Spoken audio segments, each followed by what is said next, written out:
आगे बढ़ेंगे। शुमाली कश्मीर के जिला बारामूला में सिक्योरिटी फोर्सेज ने बड़ी कामयाबी हासिल की है। सिक्योरिटी फोर्सेज ने बारामूला के इलाके रफियाबाद में मिलिटेंटों की कमीनगाह को तबाह कर दिया। सिक्योरिटी फोर्सेज ने कमीनगाह से भारी मिकदार में हथियार और गोला बारूद भी जब्त किया है। जम्मू कश्मीर पुलिस, राष्ट्रीय राइफल और दीगर सिक्योरिटी एजेंसियों की मुश्तरका कार्रवाई में मिलिटेंटों के हौसलों को तबाह कर दिया गया है। फोर्सेज ने रफियाबाद के दिलरी जंगलात में कार्रवाई अंजाम दी। आर्मी ज़राए के हवाले से पता चला है कि यह कमीनगाह तकरीबन 10 साल पुरानी है। राष्ट्रीय राइफल के सेक्टर 7 के कमांडर ने भी कमीनगाह का मुआयना किया और फोर्सेस की कार्रवाई की सराहना की।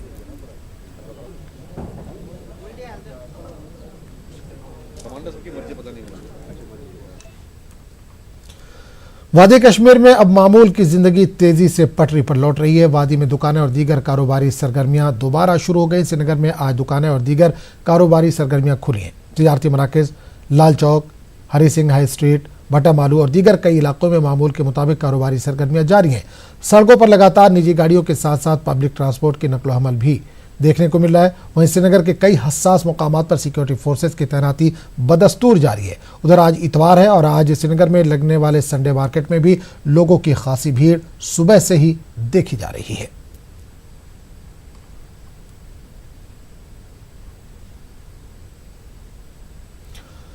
न्यूज़ 18 उर्दू की खबर का असर एक मरतबा फिर देखने को मिला। जम्मू कश्मीर के टंगमर्ग में कायम वाइल्ड लाइफ ऑफिस में सरकारी गाड़ी दस्तयाब न होने से मुतालिक न्यूज़ 18 उर्दू ने खबर नशर की थी। इसके बाद महकमे वाइल्ड लाइफ ने नोटिस लेकर टंगमर्ग में मुतल्लिका महकमे के लिए सरकारी गाड़ी फराहम की।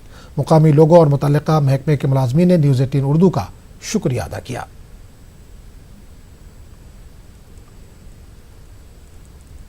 न्यूज़ 18 का शुक्रिया अदा करते हैं कि उन्होंने न्यूज़ चलाई तो ये चीज़ हमें अवेलेबल हो सकी यहाँ पे। तो अब हमें यहाँ पे लगता है कि राहत मिलेगी। अब न्यूज़ 18 उर्दू का भी और जिन्होंने खबर चलाई थी, और वाइल्ड लाइफ वालों का भी शुक्रिया अदा करते हैं क्योंकि इन्होंने अनथक कोशिशों के बाद यहाँ पे गाड़ी अवेलेबल रखी। न्यूज़ 18 वालन बड़ शुक्रगुजार कि इमो चलो पत्मे न्यूज़ वाइल्ड लाइफ वालन गाड़ी अवेलेबल कह। अम सा कि यह चीज़ जंगली जानवर कुछ इंसान अटैक करान, कह चीज़ करान, नुकसान वातान, बड़ टाइम लगान योर वातनस। न्यूज़ 18 मत सतन वह गाड़ी टंगमर्ग योर। अगर वह कुछ जाए कह तुथ हादसा गसान यह गाड़ी फटोफट योत वातान, मुलाजिम ओतुत वातान कि बचाव बीच बचाव हेकान गसित। जम्मू कश्मीर के जिला रामबन में महकमे सेहत के नाकिस कारकर्दगी का अंदाज़ा इस बात से लगाया जा सकता है कि जिला अस्पताल रामबन के अक़ब में वाक़े ट्रामा सेंटर में बिजली और पानी दस्तयाब नहीं है। इसकी वजह से मरीजों और तीमारदारों को सख्त मुश्किलात का सामना करना पड़ रहा है। मरीजों के वार्ड में बिजली की अदम दस्तयाबी, हीटिंग सिस्टम के ना होने समेत मरीजों को कंबल नहीं मिलने की आवाम और मरीजों ने शिकायत की है। रात के वक्त बिजली की कटौती और मरीजों को अद्वियात, इंजेक्शन समेत देखभाल के लिए मुलाजमीन की कमी भी यहाँ पर देखी जा रही है। आवाम ने अपील की है कि जिला अस्पताल और ट्रामा में सहूलत को यकीनी बनाया जाए। है हम कल से यहाँ है, यहाँ और भी पेशेंट है। हर एक पेशेंट यहाँ पे है जिसका ऑपरेशन हुआ है। सब ऑपरेशन वाले ही यहाँ पर है, लेकिन ये बात है कि यहाँ पे लाइट बिल्कुल नहीं है। रात को भी कोई लाइट शाइट नहीं थी, आती जाती थी, और ना आज कोई लाइट है, ना यहाँ पे कोई इंजेक्शन लगाने वाला है, ना कोई नाइट ड्यूटी करता है, ना यहाँ कोई बुला के नीचे इमरजेंसी में जाओ तो बुलाते हैं, ना कोई बुला के आता है। तो हम रिक्वेस्ट करते हैं मेहरबानी करके यहाँ का कोई हल निकले। यहाँ पे कोई फैसिलिटी है ही नहीं। तो मुझे हो गए यहाँ पे 8 दिन हो गए। हॉस्पिटल के अंदर मेरा ऑपरेशन हुआ है। यहाँ रात को कोई भी नहीं आता इंजेक्शन लगवाने के लिए। हमें इमरजेंसी से जाके बुला के लाना पड़ता है। और जो हमें रात को कंबल देते हैं, उसके बाद 10-11 बजे के बाद एक तफ्तीश वाली टीम आती है, वो कंबल सब उतार के ले जाती है। वो आगे कहीं देखभाल करेंगे नहीं तो ऐसे तो उधर घर में भी लोग ऐसे मर जाते हैं। लेकिन हॉस्पिटल में, डिस्ट्रिक्ट हॉस्पिटल इधर आए हॉस्पिटल में, इधर भी वही हिसाब है सर। अब जो 50 किलोमीटर चल के उधर से इधर पहुँचे, इधर भी अगर वो ऐसे बेमौत मारा जाएगा तो उसको क्या फ़ायदा है। मरकजी वजीर बराए टेक्सटाइल स्मृति ईरानी ने कहा कि मरकजी हुकूमत वादी कश्मीर में कालीन सनत के अहया के लिए कोशा है। Kashmir chamber of commerce and industry ने इस बात का खैर मकदम किया है। KCCI के सदर शेख आशिक ने न्यूज़ 18 उर्दू से बात करते हुए कहा कि यह महज एक बयान नहीं साबित होना चाहिए, बल्कि इसे अमली तौर पर भी अपनाया जाना चाहिए। क्या है कि हम इसको बढ़ावा दे देंगे। बढ़ावा कब तक आ जाएगा और अनाउंसमेंट हमने बहुत देखी है इसमें, मगर अभी अगर इम्प्लीमेंटेशन की पार्ट आती है तो अभी तक वो हमने देखा नहीं है। लेट्स होप कि कुछ ना कुछ बेहतरी के लिए वो करें। अदरवाइज़ दिस इज़ सपोज मेरे अंदाजे से और जो हम देख रहे हैं, जो फीडबैक आ रहा है, कश्मीर कारपेट इंडस्ट्री जो है वो सफ़र कर रही है। लोगों ने उसको, जो भी उनके कारपेट लूम्स हैं वो उन्होंने कहीं पे रखे हुए हैं। वो मीगर जॉब्स, जो भी लेबर जॉब है, हर गांव में आप देखेंगे वो ऑलमोस्ट जो जिसको आता है वो करता है, मगर अभी इस सन्नत से वो दूर चले जा रहे हैं। इम्प्लीमेंट होता है तो क्या इसको एक वेलकम स्टेप माना जा सकता है? सर, अगर अनाउंसमेंट के बाद रिवाइवल मेजर्स जब आ जाएंगे कश्मीर सिल्क कारपेट इंडस्ट्री, मुझे याद है हमने भी इसमें बहुत सजेशंस दिए थे कि कैसे कैसे इसमें रिवाइवल हो सकता है। अगर एक रिवाइवल होता है और इम्प्लीमेंटेशन होता है तो क्यों नहीं, ये एक हमारा हेरिटेज है, कल्चर है, हर एक चाहता है कि इसकी एक पहचान दुनिया भर में है और वो भी कश्मीर सिल्क कारपेट से, तो यकीनन हमें खुशी होती है जब भी कोई नाम लेता है इस चीज़ का। साबिक सदर जमहूरिया प्रणब मुखर्जी के फर्जंद अभिजीत मुखर्जी ने मगरबी बंगाल में एनआरसी की मुखालफत की। इन्होंने कहा कि किसी भी सूरत में हम एनआरसी को नाफिज नहीं होने देंगे। एनआरसी से लोगों में खौफ पैदा हो रहा है। एनआरसी के पीछे क्या मकसद है हुकूमत जाने, लेकिन हम मगरबी बंगाल में एनआरसी को नाफिज नहीं होने देंगे। बेंगलुरु में न्यूज़ 18 उर्दू से अभिजीत मुखर्जी की खास बातचीत की। वाज़ेह है कि अभिजीत मुखर्जी मगरबी बंगाल के साबिक रुकन पार्लियामान भी हैं। कुछ बोले या ना बोले, NRC don't want, will not allow in Bengal. नहीं, गलत है ये एनआरसी। नहीं, इंटेंशन जो भी है गवर्नमेंट जाने। NRC is creating panic for the people and I will not know more comment on that. Allahabad में 10 रोज़ा कौमी आर्ट फेस्टिवल का आगाज़ हो चुका है। 1 दिसंबर से 10 दिसंबर तक कौमी आर्ट फेस्टिवल चलेगा। मुल्क की 20 रियासतों के फनकार इस आर्ट मेले में शिरकत कर रहे हैं। मेले के दौरान फनकार अपने फ़न का मुजाहरा पेश करेंगे। मलबूसात, वुड क्राफ्ट, शीशागिरी, मुसव्विरी, बर्तनसाजी और लजीज खानों को पेश किया जाएगा। आर्ट फेस्टिवल में हर शाम सकाफती प्रोग्राम का भी इनेकाद होगा। मुल्क के मुमताज़ फनकार रंगारंग सकाफती प्रोग्राम पेश करेंगे। कौमी यकजहती के नाम से कौमी आर्ट मेला मंसूब है। देखिए, पिछली बार से तो काफ़ी ज़्यादा भव्य भी है और कुछ बदलाव जो हमने किए हैं वो बदलाव इसलिए बहुत ज़रूरी हैं। एक तो एक भारत श्रेष्ठ भारत, इस जो पॉइंट को जो है वो मद्देनज़र रखा गया और सबसे ऊपर रहेगा कि हम कुछ भी ऑर्गेनाइज़ करेंगे, चाहे वो सांस्कृतिक कार्यक्रम हो या फिर हमारे स्टॉल्स हैं या फिर व्यंजन हैं, तो उसमें वो झलक देखने को मिले। तो जो करीब 19 या 20 राज्यों से कलाकार जो क्राफ्टमैन हैं वो आ रहे हैं यहाँ पर, और उसमें करीब 70 या 80 किस्म का जो क्राफ्ट वर्क है, टेक्सटाइल है, वो देखने को मिलेगा इस बार। और इस बार हमने ये भी कोशिश की है, कुछ स्टॉल्स ऐसे भी होंगे जहाँ पर प्रदर्शन भी होगा कि वो शिल्प, वो कलाकृति बनती कैसे है, तो उसका जो है प्रदर्शन होगा, जो कि पहली बार एक नई बात होगी। बुलंदशहर पहुंचे उत्तर प्रदेश सरकार के काबीना वजीर नंद गोपाल नंदी ने न्यूज़ 18 से खास बातचीत की। उन्होंने कहा कि जौहर एयरपोर्ट पर हमारी सरकार बड़ा और बेहतरीन एयरपोर्ट बनाने जा रही है और इसके बनने से 1 लाख लोगों को रोजगार मिलेगा। हमारे साथ इस वक्त बात करने के लिए मौजूद हैं प्रदेश सरकार के मंत्री नंद गोपाल नंदी जी। नंदी जी, आपसे एक सवाल करना चाहेंगे। जेवर एयरपोर्ट को लेकर बात कही जा रही है कि देश का सबसे बड़ा एयरपोर्ट होगा। ये देश का सबसे बड़ा एयरपोर्ट होगा तो इससे किस तरह का लाभ होगा लोगों को? देखिए, जेवर एयरपोर्ट जो विपक्षी पार्टियों के लिए केवल पॉलिटिकल मुद्दा था, राजनीतिक मुद्दा था, 2002 से इस पर राजनीतिक रोटियां सेकी जाती थी। हमारी सरकार आते ही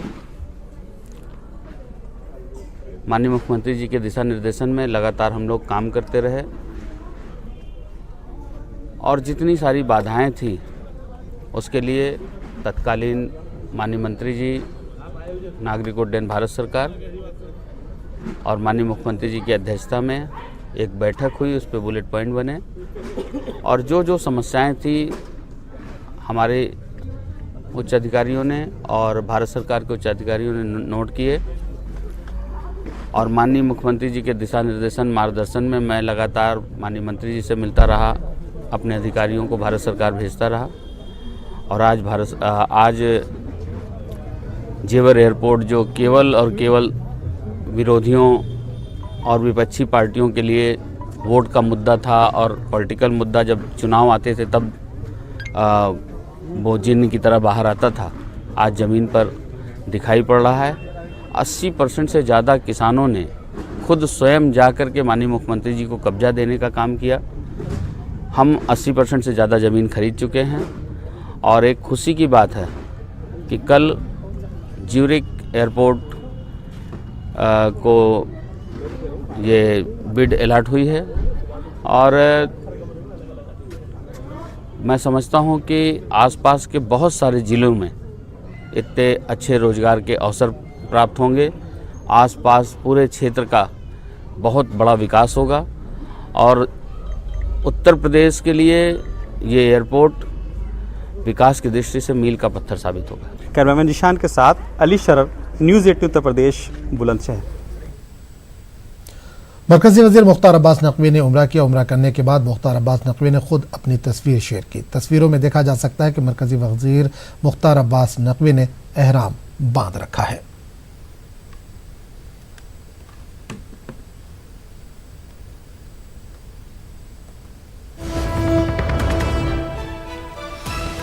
इस वक्त बड़ी खबर आ रही है, जीएसटी से मजमूई आमदनी में इस बार बड़ा इजाफा। नवंबर में जीएसटी से 1 लाख करोड़ रुपए से जायद आमदनी हुई है। कुल 1,34,092 लाख करोड़ रुपए की आमदनी हुई है। 2 महीने मनफी शरहनमो के बाद आमदनी में गैर मामूली इजाफा। जीएसटी से आमदनी में 6% का मुस्बत इजाफा। तो इस वक्त बड़ी खबर आ रही है, जीएसटी से मजमूई आमदनी में इस बार बड़ा इजाफा हुआ है।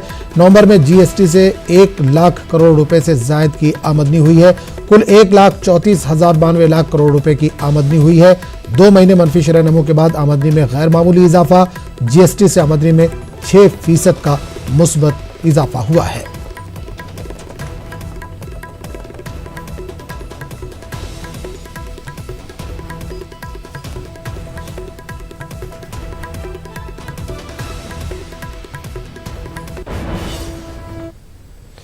बीजेपी ने कर्नाटक के 2 बड़े मुस्लिम लीडरों के साथ नाइंसाफी की है। आर रोशन बेग और अब्दुल अजीम के साथ बीजेपी ने नाइंसाफी की। बेंगलुरु में साबिक रियासती वजीर ज़मीर अहमद खान ने यह बात कही। ज़मीर अहमद खान ने कहा कि बीजेपी ने रोशन बेग समेत कांग्रेस और जेडीएस के 17 एमएलएस की तायद हासिल करते हुए कर्नाटक में हुकूमत तश्कील दी। इख्तिदार में आने के बाद बीजेपी ने रोशन बेग को छोड़कर सभी बागी एमएलएस को पार्टी में शामिल किया। ज़मीर अहमद खान ने कहा कि अब्दुल अजीम को भी बीजेपी ने नजरअंदाज किया है।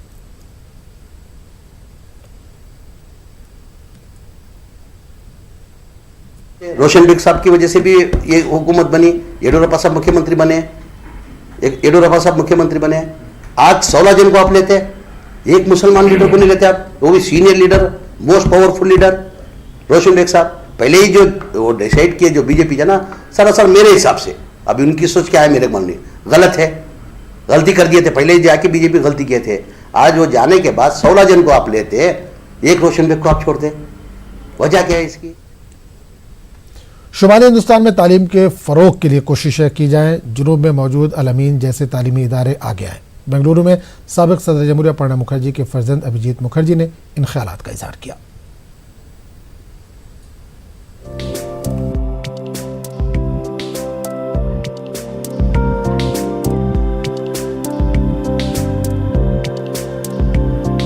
साबिक सदर जमहूरिया प्रणब मुखर्जी के फर्जंद अभिजीत मुखर्जी ने बेंगलुरु में अल-अमीन एजुकेशनल सोसाइटी के तालीमी इदारों का दौरा किया। अल-अमीन तहरीक के बानी डॉक्टर मुमताज अहमद खान से तबादला ख्याल किया। अभिजीत मुखर्जी अल-अमीन की तालीमी खिदमात से बेहद मुतासिर हुए। उन्होंने कहा कि न सिर्फ निजी इदारे बल्कि हुकूमतें भी तालीमी तरक्की के लिए अपनी जिम्मेदारी को बखूबी निभाएं।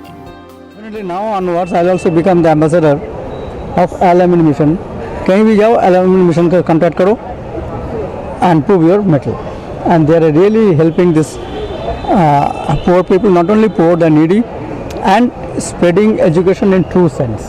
State government, local elective government, local representatives, they should come forward, because that lawmakers are not basically the engine of development. Al-Ameen तालीमी तहरीक के बानी डॉक्टर मुमताज़ अहमद खान ने कहा है कि तालीम के जरिए ही दुनिया में अमन और इत्तेहाद कायम हो सकता है। इस मौके पर अभिजीत मुखर्जी ने उत्तर प्रदेश और मगरबी बंगाल में चंद स्कूलों को गोद लेने की तजवीज़ अल-अमीन सोसाइटी को पेश की। world family, bring together people of different religions, different castes, different languages, different cultures. वो कारपोरेट सेक्टर से जो स्कूल चलाते हैं तो वो स्कूल्स को अलमीन के तहवील करना चाहते हैं ताकि अच्छे से अच्छे अंदाज में वहाँ पर ये दो स्टेट्स में उत्तर प्रदेश और बंगाल में यहाँ पर तालीम की बहुत ज़रूरत है। तो इसमें वो हमको आगे आकर पहल करने के लिए गुजारिश की है। साबिक रुकने पार्लियामेंट अभिजीत मुखर्जी ने अल-अमीन बीएड कॉलेज के तलबा से खिताब किया। उन्होंने तलबा को मशवरा दिया कि वो यूपीएससी और दीगर मुसाबिकती इम्तहानात में शिरकत करें। न्यूज़ 18 उर्दू के लिए बेंगलुरु से रऊफ